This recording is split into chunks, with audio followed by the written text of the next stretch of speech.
এখনো আমাদের বিচার বিভাগ স্বাধীন নয়। আমরা বিচার বিভাগ স্বাধীন করতে চাই, এটা গণ অভ্যুত্থানের চেতনা। যারা ভালো ক্যান্ডিডেট তাদেরকে ঘোষণা করব ভবিষ্যতে। এখন আজকে তাদের ভাইবা শুরু হবে এবং তারা শাপলাকলি মার্কা নিয়ে সংসদে যাবে। তারা আপনাদের যে স্পিরিট গুলো রয়েছে, যে জন্য আপনাদের ভাই শহীদ হয়েছে, আহত হয়েছে, সেগুলো আমরা সংসদে গিয়ে সত্যিকার অর্থে বাস্তবায়ন করব। এই সংসদে একটা রিফর্ম অ্যাসেম্বলি হবে, একটি উচ্চ কক্ষ হবে। এখনো আমাদের বিচার বিভাগ স্বাধীন নয়। আমরা বিচার বিভাগ স্বাধীন করতে চাই, এটা গণ অভ্যুত্থানের চেতনা। তো যেই চেতনাগুলোর কথা বলি আমরা, সেগুলা যদি সত্যিকার অর্থে আমরা বাংলাদেশে বাস্তবায়ন করতে পারি, তাহলেই ভবিষ্যৎ যে বাংলাদেশের স্বপ্নটা আমি আপনি দেখি, সেটা আমাদের গঠন করা সম্ভব।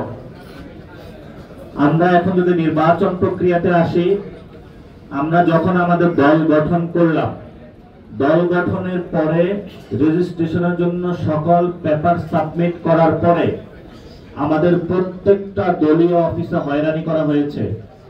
বিভিন্ন সংস্থার যারা ব্যক্তিবর্গ রয়েছেন, তারা সেখানে যারা ভাড়া দিয়েছিল তাদেরকে ডিস্টার্ব করেছিল এবং মাঠ লেভেলে তাদেরকে হুমকি থেকে শুরু করে পারিবারিক হেনস্থা পর্যন্ত তাদেরকে করেছিল। Bashundhara public school and college 2026 শিক্ষাবর্ষে ভর্তি চলছে। তারপরে আসে আমাদের প্রতীক প্রশ্ন। প্রতীকের ক্ষেত্রে আমাদের তারা জুতোর তলা ক্ষয় করেছে, কিন্তু শেষ পর্যন্ত বৃহত্তর স্বার্থে দেশের পরিস্থিতি বিবেচনায় আমরা শাপলাকলি মার্কা নিয়েছিলাম। কিন্তু এখন পর্যন্ত ইলেকশন কমিশন থেকে আমরা আমাদের শাপলাকলির যে ডিজাইনটা, এটা এখনো পাইনি। ফলত আমরা নির্বাচনী প্রচারণার কাজে নামতে পারছি না। এই ধরনের পরিস্থিতির মধ্য দিয়ে আমরা যাচ্ছি এবং ভবিষ্যতে যে নির্বাচনী মাঠে আমরা নামবো, সেই মাঠে আমরা হুমকি পাচ্ছি এখন যে সকল প্রশাসনকে এক দলের আন্ডারে নিয়ে যেতে হবে। এটা তো আপনারা সকলেই জানেন, গতকালকে এই বক্তব্যটা ভাইরাল হয়েছিল।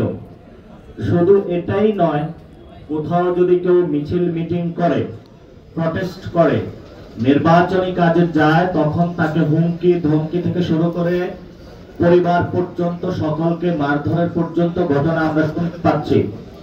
নির্বাচন কমিশনে যারা আওয়ামী লীগ ছিল তাদেরকে তারা রিমুভ করে নাই। প্রশাসনে যারা আওয়ামী লীগ ছিল তাদেরকে তারা এখনো রেখে দিয়েছে। প্রস্তাবনা উঠেছিল দলীয় বিবেচনায় বিভিন্ন জায়গায় প্রশাসনিক নিয়োগ না দিয়ে স্বচ্ছ একটা প্রক্রিয়ার মাধ্যমে দেওয়া। আমাদের প্রশাসনের যিনি এখন হেড, এই কার্যক্রমটা ইউনূস স্যার হাতে নিয়েছেন। ফলত এই ইলেকশনে যদি কোনো ত্রুটি হয়, যারা রিটার্নিং অফিসার থেকে ডিভিশনাল যারা ডিসিএসপি রয়েছেন তারা কাজ করবেন, এই জবাবদিহিতার আওতায় কিন্তু ডক্টর ইউনূসকে আমরা আনতে বাধ্য হব। শুধু তাই নয়, আমাদের যে রাজনৈতিক যে কালচার রয়েছে, সেই দলগুলোকে বিভিন্ন ভাবে আগে যেভাবে ডিজিএফআই থেকে শুরু করে বিভিন্ন সংস্থা ব্যবহার করে হুমকি ধামকি দিয়ে বিভিন্ন অ্যালায়েন্সে নেওয়ার চেষ্টা করা হয়েছে, সেভাবেই এখন এই প্রক্রিয়াগুলো চলমান রয়েছে।